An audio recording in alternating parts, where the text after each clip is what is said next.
Estamos ante una conducta grave y reiterada que evidencia y sustenta el proyecto de resolución que la Comisión de Fiscalización somete a consideración de este Consejo General y que, una vez más, favorece al Partido Verde Ecologista de México.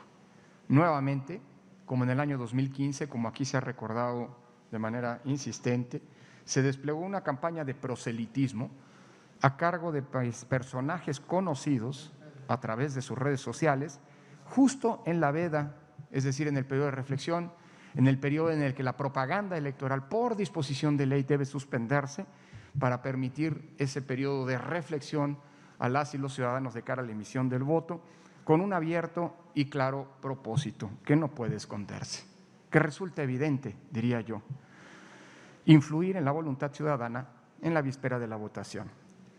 Se trata de un conjunto de actividades que, como el proyecto evidencia, supone una serie de coincidencias temporales. Todos estos personajes de quienes se pretende y se dice actuaron de manera autónoma, independiente, libre, en ejercicio de su libertad de expresión, casualmente todos decidieron en el mismo momento expresar su respaldo a este partido. Coincidencias prácticas, es decir, en el método, todos lo hacen de la misma manera, lo hacen justamente a través de sus redes. Una práctica, por cierto, ya indebida, como se demostró con las sanciones que la Sala Especializada del Tribunal impuso en 2015. Coincidencias en los mensajes. Entiendo que se pretenda que, y es un derecho de las y los ciudadanos, expresar libremente nuestras preferencias por alguna fuerza política, por algún candidato, pero hacerlo todos del mismo modo. Por cierto, hoy sabemos, gracias a las investigaciones del INE, que esto ocurrió no en virtud de una presunta autonomía, sino más bien instruidos por un manual diseñado para tal propósito. Un manual que evidencia la intencionalidad de fraudear a la ley. Todas estas coincidencias me parece que ponen con claridad en la mesa de este Consejo el hecho de que no se trataba de conductas espontáneas, como algunos pretenden, sino más bien de conductas orquestadas, concertadas para violentar la ley y con ello obtener una ventaja indebida. La reiteración, por otro lado, no puede obviarse. Parecería que se insiste en una conducta que ya fue determinada como ilegal, con similitudes que no se necesita de una gran pericia jurídica o de una gran, digámoslo así, vocación deductiva para encontrar similitudes, decía, similitudes que desde este punto de vista no pueden obviarse. Parecería en este sentido que se insiste en aprovechar de una manera desleal la pausa que la ley establece en el proselitismo político para todos los contendientes, con la finalidad de tratar de posicionarse de manera alevosa y ventajosa. Pasó en el 15 y volvió a repetirse ahora. Se habla de la libertad de expresión para tratar de justificar la conducta de estos más de un centenar de personas.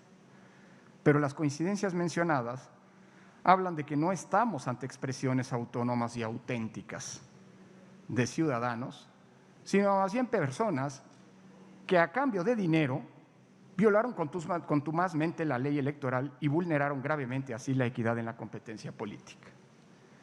Llama la atención, en ese sentido, repito, el momento en el que ocurre el hecho.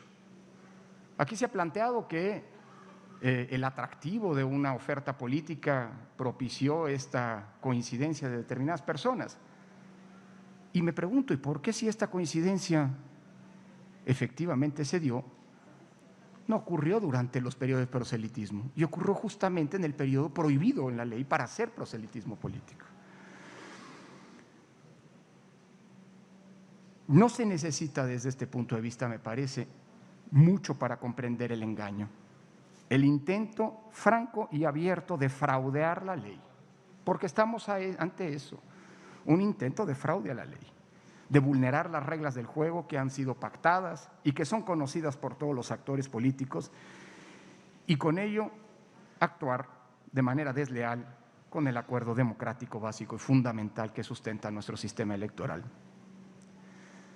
No se necesita, me parece, ni siquiera ante la evidencia y la claridad de los distintos hechos que el proyecto de resolución le presenta a este Consejo General, si son vistos en su conjunto y no de manera aislada. No se necesita recurrir en consecuencia a teorías jurídicas sofisticadas como el levantamiento del velo, que en otras ocasiones ha sido importante para poder dilucidar y sentar jurídicamente las bases de conductas ilegales. Los hechos vistos en su conjunto, como decía, evidencian la trama y el intento de simulación, como lo han comentado mis colegas en las intervenciones que me han antecedido. Además, por si esto fuera poco, más allá del carácter de confesional o no, la aceptación en derecho electoral, las pruebas confesionales, más allá de los requisitos legales que requieren, y esto es jurisprudencia desde hace muchísimo tiempo, empezando desde el caso de Pemexgate hace prácticamente 20 años, si bien no constituye una prueba que genera convicción plena en materia electoral, sí son elementos que pueden eventualmente, vinculándose a otros, generar convicción en la autoridad electoral. Y desde este punto, la aceptación de algunos de estos sedicentes influencers, en el sentido de que me dio un pago, evidencia, digámoslo así, que todo lo que el proyecto señala, lo que aquí mis colegas han mencionado, lo que he recopilado en mi intervención, no pueden, desde un punto de vista serio, congruente y objetivo, considerarse como meras coincidencias. Debo señalar que el INE fue, como se ha mencionado aquí, quien se percató del engaño. El INE fue quien inició un procedimiento oficioso. El INE fue quien determinó a través de su comisión de quejas medidas cautelares para evitar que el daño continuara reproduciéndose y afectando la equidad en la contienda electoral. Me importa subrayar que este asunto tiene 3 vías jurídicas en las que se está desahogando. Una que hoy se trae al Consejo General, la que tiene que ver con la fiscalización y consecuentemente con los gastos no reportados y, por cierto, con financiamiento de origen desconocido. Otra que tiene que ver con la propaganda electoral, que está en curso de ser investigada y que será turnada a la sala especializada para que imponga por esa vía la sanción administrativa que corresponda. Y finalmente la vía de los delitos electorales. Es de conocimiento público que la Fiscalía Especializada ha iniciado, así lo dijo en un boletín, indagatorias en este sentido y por lo tanto coincido con el hecho de que se tiene que dar vista a la Fiscalía. Coincido además con las sanciones. Decía que ya aquí se ha mencionado que el Tribunal Electoral ha señalado respecto del mismo partido que debían imponerse por conductas anteriores sanciones que tuvieran un carácter inhibitorio, sanciones en ese sentido ejemplares.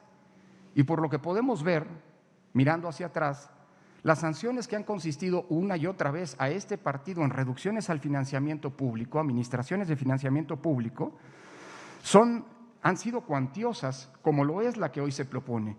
Pero también el largo historial de violaciones a las normas evidencia que estas sanciones son insuficientes. Parecería que en los actos indebidos e ilegales ya está presupuestado el pago de este tipo de sanciones. Por lo tanto, me parece absolutamente pertinente, además de esa sanción cuantiosa, que procedamos con la cancelación del acceso a tiempos en radio y televisión durante 1 año.